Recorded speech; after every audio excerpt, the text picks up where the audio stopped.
There's one retirement account that almost everyone's heard of, but most people don't truly understand. Talking about the 401k. And I mean fully understand, not just I have one at work. Talking about how the tax advantage actually works. How much can you contribute? What happens if you need the money early? What are your real options? If you work for yourself, how can you take advantage of one too? Because here's the thing, 401k is one of the most powerful wealth building tools that the US tax code offers. And most people are either underusing it, misunderstanding it, or not using it at all. Today, we're going to work to fix that. Welcome to the Compound Trail. This channel is all about building wealth through practical, proven strategies, one smart decision at a time. This will be our first video in a series about the different types of investment accounts and how they all work together as part of a robust wealth building strategy. Today's video is entirely dedicated to the 401k. We're going to cover what it is, how it works, how it's taxed, what 2026 contribution limits look like, how to think about accessing your money, including all the rules, penalties, and your possible options.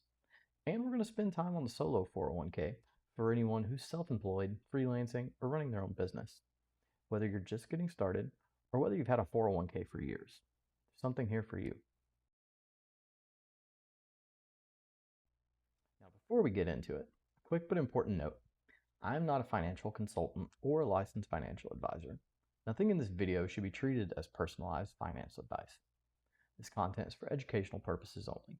Everyone's financial situation is different, and for decisions that significantly affect your future, you should probably consult a licensed financial professional who knows your full picture. With that said, let's get started. So what is a 401k? A 401k is a retirement savings account. It's offered through your employer.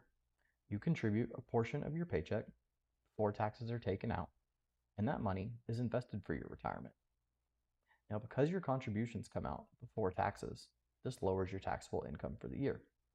So, for an example, if you earn $60,000 a year and you contribute $5,000, the IRS only taxes you as if you earn $55,000. That's an immediate tax benefit on top of whatever your investments earn. Your money then grows tax deferred, meaning you don't pay taxes on the gains year after year. You only pay taxes when you withdraw the money later on in retirement. This combination of a tax break today and tax deferred growth for decades is a very powerful advantage. It means more of your money is working for you, compounding over time, instead of being chipped away annually by the IRS. So let's talk about how your money is actually invested, because this is something that surprises a lot of first-time 401k participants. 401ks are what's called a managed plan. This means you don't get to log in and pick the individual stocks, like the way you might in a personal brokerage account. The investment decisions are largely made by the plan administrator, typically a financial institution your employer has contracted with, usually someone like Fidelity, Vanguard, or Schwab. What that actually looks like in practice is that your money gets spread across a curated menu of options, usually a mix of well-known ETFs, index funds, and bond funds. The goal is to keep you diversified across asset classes without requiring you to be an active investor.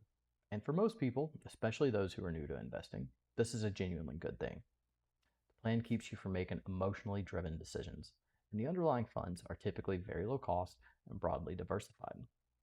That said, you're not completely without a say. Most 401ks allow you to provide input through a questionnaire or conversation with your plan representative, and that input shapes how your money is allocated. They'll typically ask about things like your planned retirement age, how many years until you expect to stop working, how comfortable you are with your account balance going up and down, and your overall financial situation. Based on your answers, they'll point you towards an allocation that fits your profile, whether that's more aggressive and growth-oriented, more conservative, or somewhere in between. It's worth taking that process seriously because the default allocation your plan assigns may or may not be the right for your timeline or your risk tolerance. And here's one thing worth understanding, something called a glide path. As you get closer to retirement, a well-structured 401k will automatically begin shifting your investment mix towards a less volatile, more conservative holdings. Earlier in your career, you can afford to be in a higher risk, higher growth investment because you have decades to ride out the market. 5 or 10 years from retirement, a major downturn could do serious damage to the nest egg you're about to start drawing on. So the plan gradually moves you towards more stable investments, more bonds, fewer stocks. This protects what you built. Now we're going to talk about the employer match. And I can't stress this enough, don't leave this on the table. Many employers will offer to match a portion of what you contribute to your 401k. A very common example is a 50% match on up to 6% of your salary. So if you earn $60,000 and contribute 6%, that's $3,600. Your employer then adds another $1,800 on top. That's a 50% instant return on those dollars. Before the market does anything, before the funds you contributed earned a single cent, there's no other investment in the world that offers a guaranteed 50% return the moment you make it. And what makes it even more powerful than that is that employer match doesn't just sit there.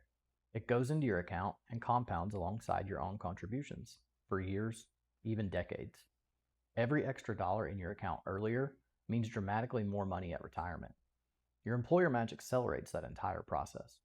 So if your employer offers a match, contribute at least enough to capture all of it, every time. Not doing so is the equivalent of turning down part of your salary. You've already earned it. You just need to claim it. Now, while your own contributions are always 100% yours the very moment they go in, your employer's contributions may come with a vesting schedule. This means you have to stay with the company for a certain period of time before you gain full ownership of these funds. Vesting schedules vary by employer. Some use a cliff schedule. This is where you own none of the employer contributions until you hit a specific milestone, say 2 or 3 years. Once you hit that point, you're fully vested all at once. Others use what's called a graded schedule, where ownership phases in incrementally over several years. If you leave before you're fully vested, you may forfeit some or all of the employer contributions in your account, depending on how long you were employed.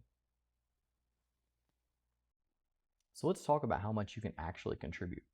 We are going to be discussing 2026 limits in this video. If you're watching this video at a later date, go to irs.gov and verify the current limits for your calendar year. For most employees, you can contribute up to $24,500. That's your employee salary deferral limit, or the amount coming out of your paycheck. If you're 50 to 59 or 64 and older, you're eligible for what's called a catch-up contribution. For 2026, that's an additional $8,000, bringing your total to $32,500. Something worth knowing, something new introduced under the Secure 2.0 Act, is that if you're between the ages of 60 and 63, you qualify for what's called a super catch-up contribution. That amount is $11,250 instead of the standard $8,000. So that brings your total employee contribution potential to $35,750 if your plan allows it. Then there's the combined limit. That's your contributions plus your employer's contributions together. In 2026, the combined cap is $72,000. And if you're in one of the catch-up categories, the combined total can go higher. One more note, this is for high earners. In 2026, if your prior year wages exceeded $150,000, in any catch-up contributions you make must go in as Roth, meaning after tax rather than pre-tax. This is a new requirement, and if you're in that category and your plan doesn't yet offer Roth contributions, you'll want to check with your plan administrator. The 401k is designed to be retirement money. That's the deal. IRS gives you a significant tax benefit on the front end, and in exchange, they expect that you leave that money alone until retirement. The IRS defines retirement age for these accounts as 59 and a half. If you withdraw before then, without a qualifying exception, you're looking at two things happening at once. The withdrawal gets added to your taxable income for the year, and you owe a 10% early withdrawal penalty on top of that. So let's put that into some concrete terms. Let's say you withdraw $20,000 from your 401k at age 40. If you're in the 22% tax bracket, you would owe $4,400 in income taxes on that money, plus another $2,000 in the 10% penalty. That's $6,400 gone before you've spent a dollar of it. Now, this penalty exists for a reason. It's a behavioral guardrail. It protects your future self from a decision that your present self might regret later. And this matters more than people realize.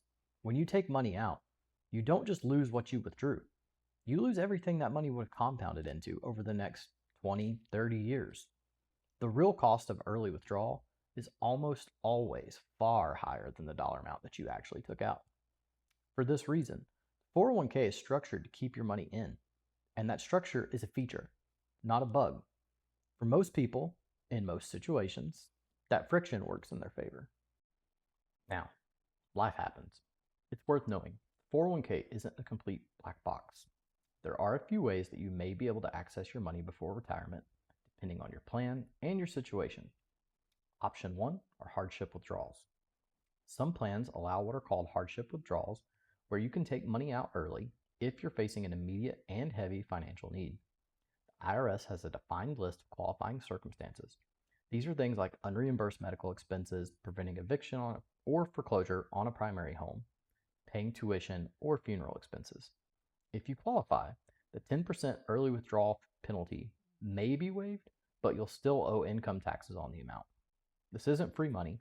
It still comes out of your account permanently, and it's still taxed. Option 2 is substantially equal periodic payments, or Rule 72T. This one is lesser known, but worth understanding. Under IRS Rule 72T, you can begin taking a series of substantially equal periodic payments from your retirement account before the age of 59 and a half, and the 10% early withdrawal penalty is waived. You will still owe ordinary income taxes on each payment. The penalty exemption is the benefit.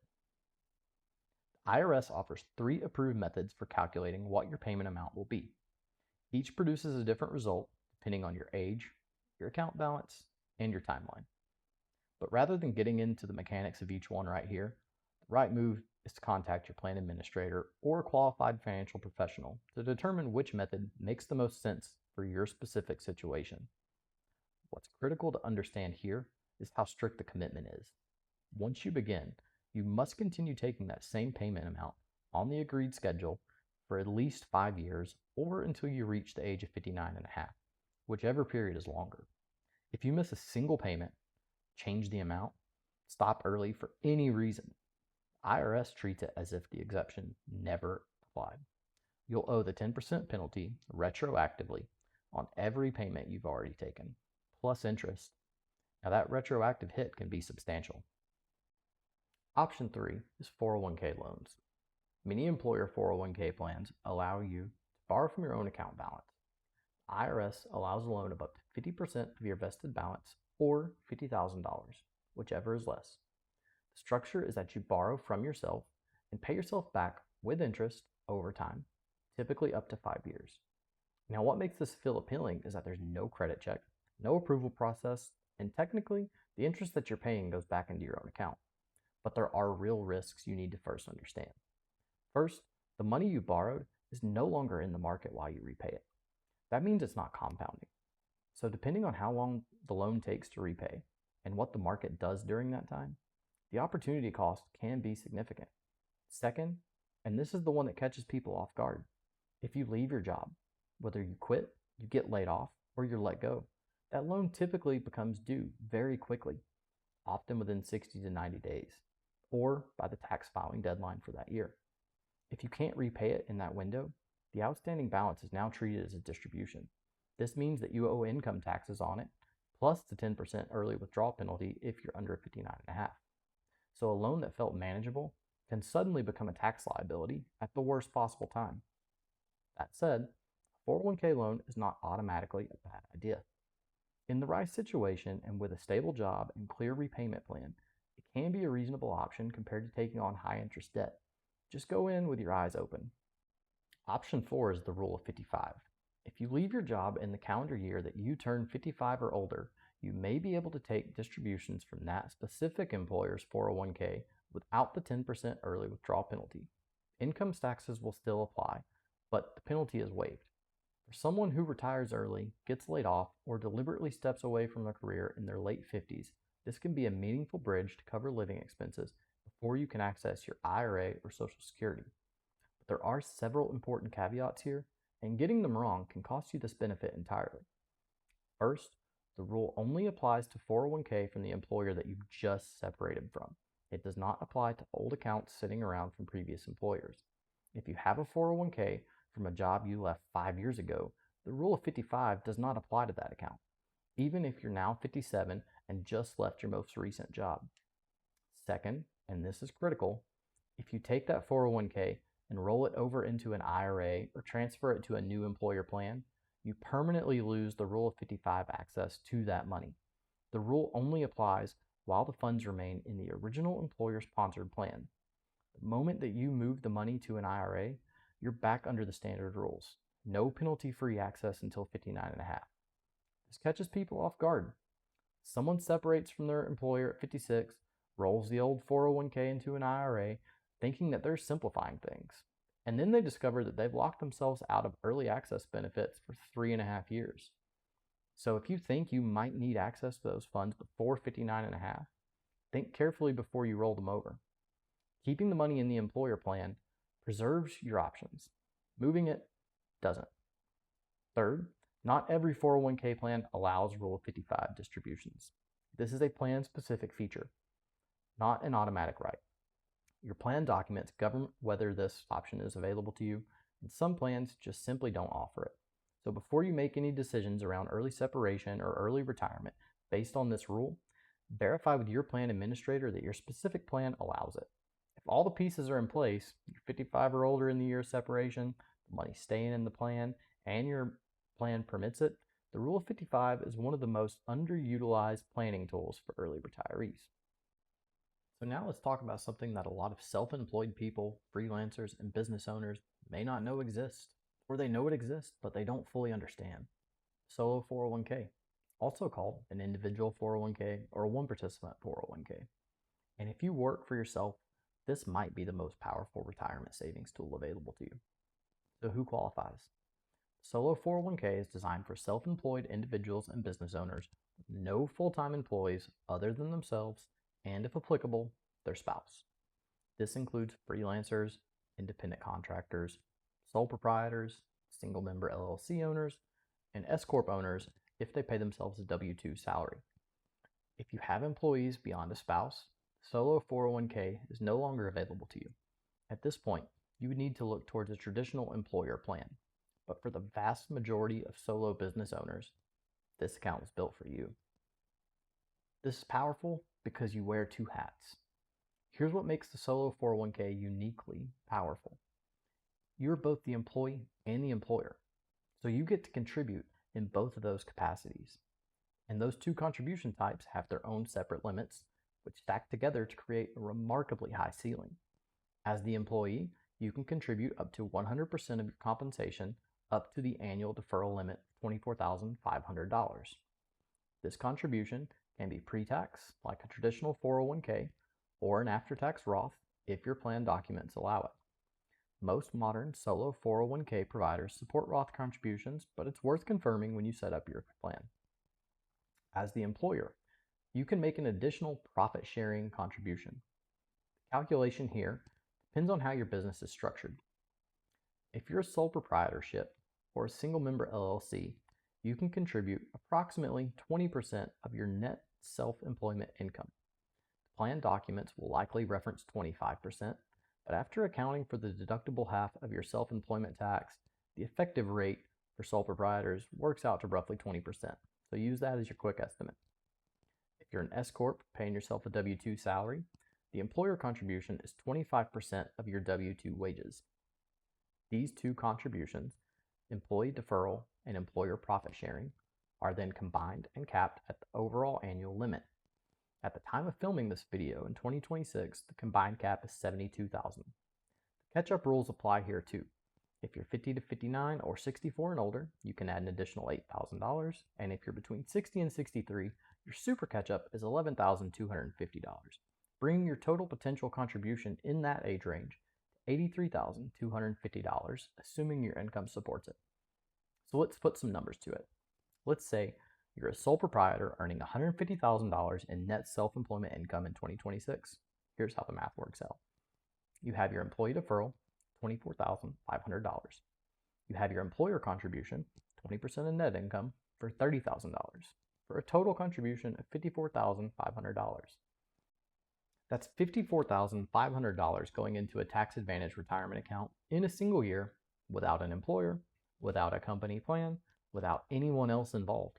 That's a remarkable savings rate that most traditional employees simply can't match. And at higher income levels, the numbers get even more striking. In order to fully max out the $72,000 combined limit, you would need net self-employment income of approximately $237,000 or more. Even at lower income levels, the Solo 401k is one of the most powerful self-employment retirement vehicles available. Open a solo 401k. Your plan must be established by December 31st of the year for which you want to make contributions.